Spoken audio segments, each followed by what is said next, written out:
Under 19 Asia cup में भारत को धूल चटाने वाले हीरोज का शानदार इस्तकबाल। जूनियर टीम को कौम ने पलकों पर बिठा लिया। वजीर आजम ने भी एशियन चैंपियंस को मिलने बुला लिया।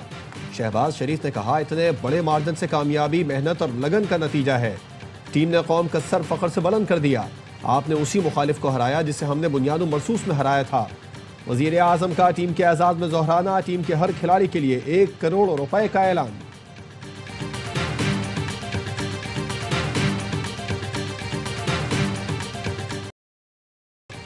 दो 2025 पाक अमरीका ताल्लुकात में इनकलाबी तब्दीली का साल रहा। ट्रंप की पाकिस्तान से मुतालिक पॉलिसी में हैरान कुन तब्दीली आई।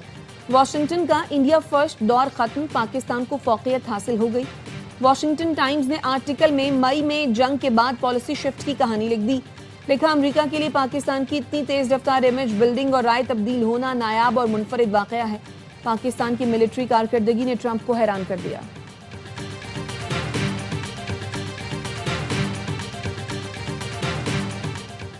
और सऊदी अरब ने फील्ड मार्शल सैयद आसिम मुनीर को आला तरीन कौमी एजाज king Abdul Aziz medal of excellent class से नवाज दिया।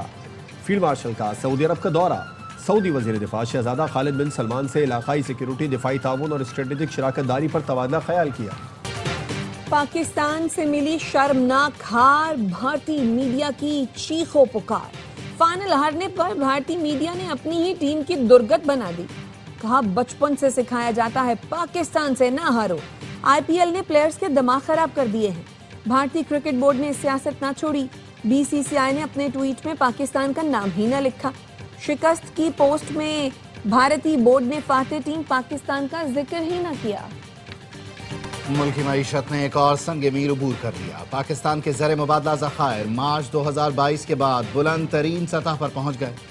आदाद शुमार के मुताबिक मजमूई ज़र मुबादला ज़खायर 21.1 अरब डॉलर तक पहुंच चुके। स्टेट बैंक के पास ज़र मुबादला के ज़खायर 15.9 अरब डॉलर रिकॉर्ड किए गए। मुल्क की दरामदी सलाहियत 2.5 माह से तजावुज़ कर गई, जो फरवरी 2023 में 2 हफ्तों से भी कम रह गई थी।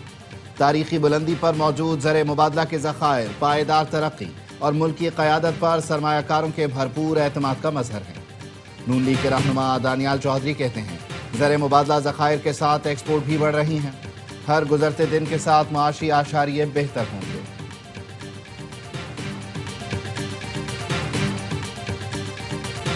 पाकिस्तान आलमी सतह पर अपना मुनफरिद मकाम बना चुका। अवाम मुत्तहिद रहे तो पाकिस्तान कभी नाकाम नहीं होगा। चेयरमैन पीपल्स पार्टी बिलावल भुट्टो जरदारी का कैडेट कॉलेज पटारो में पासिंग आउट परेड से खिताब। कहा, पाकिस्तान की खिदमत करना हम सब की अवलीन तरजीह है। मुसल्लह अफवाज मुल्क की हिफाजत के लिए दिन रात कोशा हैं।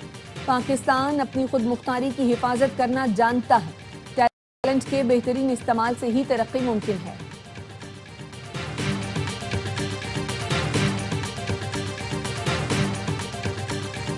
पीटीवी में सियासी भर्तियां हैं। एक एक पोस्ट पर 25-25 लोग भर्ती किए हुए हैं। किसी ने बेगम तो किसी ने रिश्तेदारों को भर्ती कर रखा है। पीटीवी में बैठे माफिया पर हाथ डालते हैं तो कॉल्स आना शुरू हो जाती हैं। वजीर इत्तलात अता तारड़ की कायमा कमेटी बराए इत्तलात व नशरियात में गुफ्तगू। पीटीवी के मुलाजिमीन की तनख्वाहों के मामले पर बहस। अता तारड़ ने कहा, माजी में जिसको वजीर चाहता था वो एंकर लग जाता था। ऐसे भी एंकर लगे हुए थे जिनको घर में भी कोई नहीं पहचानता था। जब तक हम गोल्डन हैंड शेक लेकर नहीं आते तब तक चैनल नहीं चल सकता।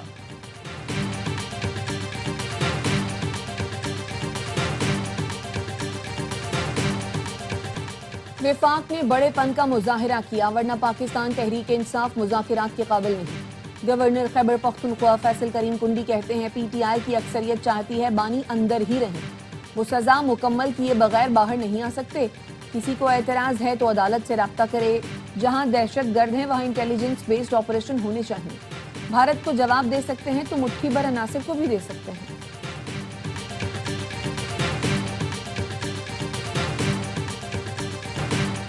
खैबर पख्तूनख्वा में गवर्नर राज की बातें बेबुनियाद हैं। वजीर आला सुहेल आफरीदी मुखालिफिन के आसाब पर सवार हैं। मुआविन खुसूसी बराए इत्तला शफी जान का कहना है, कुछ वफाकी वज़रा को बयानात देने की बाकायदा जिम्मेदारियां दी गई हैं। एक ही वक्त में मुतादिद वज़रा की प्रेस कॉन्फ्रेंस हो रही हैं।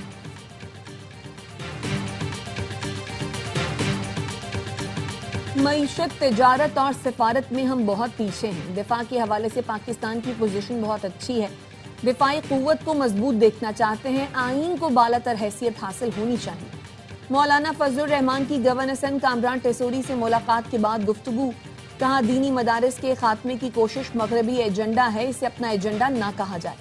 گورنر سندھ نے کہا پاکستان نے بھارت کو شکست دے کر طاقت کا توازن بدل کر رکھ دیا، اب پاکستان معاشی بحران سے نکلنے کی کوشش کر رہا ہے۔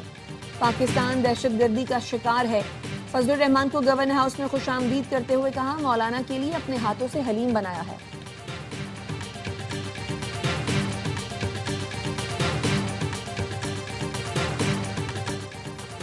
نئے آئی جی سندھ کے لیے 3 سینئر پولیس افسروں کے نام شارٹ لسٹ، جاوید عالم اوڈھو، امیر شیخ اور آزاد خان کے نام پر غور۔ جاوید عالم اوڈھو کراچی پولیس چیف تعینات ہیں، امیر شیخ کراچی پولیس چیف اور آئی جی آزاد کشمیر رہ چکے ہیں، Azad Khan additional I G counter terrorism department کے عہدے پر تعینات ہیں۔ آئی جی سندھ غلام نبی میمن 31 دسمبر کو ریٹائر ہو رہے ہیں۔ ملک کے مختلف حصوں میں بارش اور برف باری، سردی نے زور پکڑ لیا۔ چترال، دیامر اور چلاس میں وقفے سے برف باری کا سلسلہ جاری۔ بابوسر، نانگا پربت اور بٹوگاہ ٹاپ برف سے ڈھک گئے، رابطہ سڑکیں بند ہو گئیں۔ ناران اور کاغان میں برف باری نے وادیوں کا حسن سحر انگیز کر دیا۔ ایبٹ آباد، لوئر دیر، ملاکنڈ اور سوات میں بارش اور برف باری سے سردی مزید بڑھ گئی۔ آزاد کشمیر کے پہاڑوں پر بھی برف باری نے رنگ جما دیا۔ راولپنڈی اور اسلام آباد میں کہیں ہلکی کہیں تیز بارش، لاہور میں بوندا باندی ہوئی۔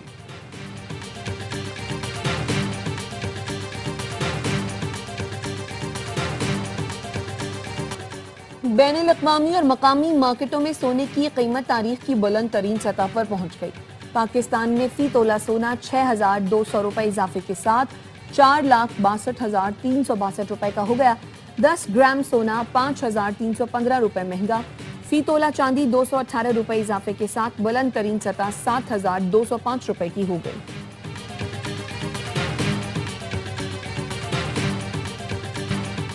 صدر مملکت آصف علی زرداری کی بغداد میں زیارات مقدسہ پر حاضری۔ شیخ عبد القادر جیلانی اور امام ابو حنیفہ کے مزار پر فاتحہ خوانی کی۔ امام موسیٰ کاظم اور امام محمد تقی جواد کے روضوں پر بھی حاضری دی۔ امت مسلمہ کے امن، اتحاد اور سلامتی کے لیے دعا کی۔ زائرین کی کتاب میں تاثرات قلم بند کیے۔ صدر نے ائمہ اہل بیت کی تعلیمات کو علم، صبر، حکمت اور اخلاقی قوت کا دائمی سرچشمہ قرار دیا۔ اسرائیلی کابینہ نے مغربی کنارے میں 19 نئی یہودی بستیوں کی تعمیر کی منظوری دے دی۔ اسرائیل کی جانب سے غزہ میں جنگ بندی کی بھی مسلسل خلاف ورزی۔ تازہ حملوں میں مزید 2 فلسطینی شہید۔ اسرائیلی بمباری سے تباہ عمارت گرنے سے 4 فلسطینی لقمہ اجل بنے۔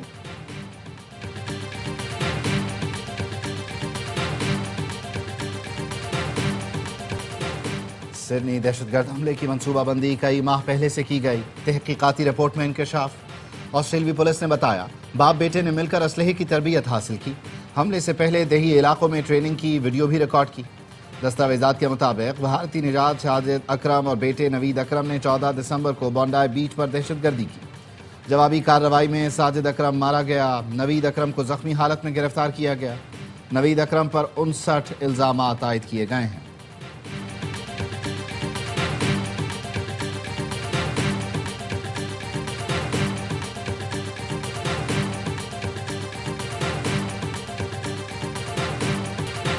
امریکی بزنس ٹائکون ایلان مسک کی متحدہ عرب امارات کے صدر شیخ محمد بن زائد ال نہیان سے ملاقات۔ یو اے ای میں ٹیکنالوجی کے فروغ، جدید ڈیجیٹل نظام کو مزید مضبوط بنانے اور ہنرمند افرادی قوت میں سرمایہ کاری پر گفتگو۔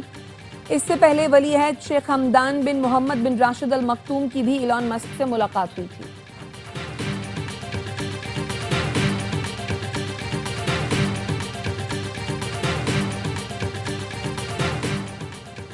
صدر Asian cricket council Mohsin Naqvi کی زیر صدارت اے سی سی ہیڈ کوارٹرز میں اجلاس۔ کرکٹ کے فروغ کے لیے state of the art high performance centres بنانے کا فیصلہ۔ محسن نقوی نے کہا ہائی پرفارمنس سینٹرز کا دائرہ کار بتدریج بڑھایا جائے گا۔ ایشیا کپ کے کامیاب انعقاد پر اے سی سی کی پوری ٹیم مبارکباد کی مستحق ہے۔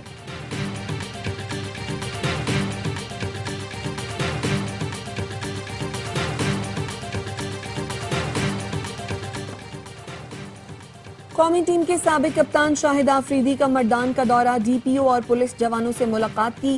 شاہد آفریدی کا کہنا تھا مردان پولیس کے جوانوں کے ساتھ ہیں، منشیات کے خلاف پولیس کے اقدامات قابل ستائش ہیں جن کی مکمل حمایت کرتے ہیں۔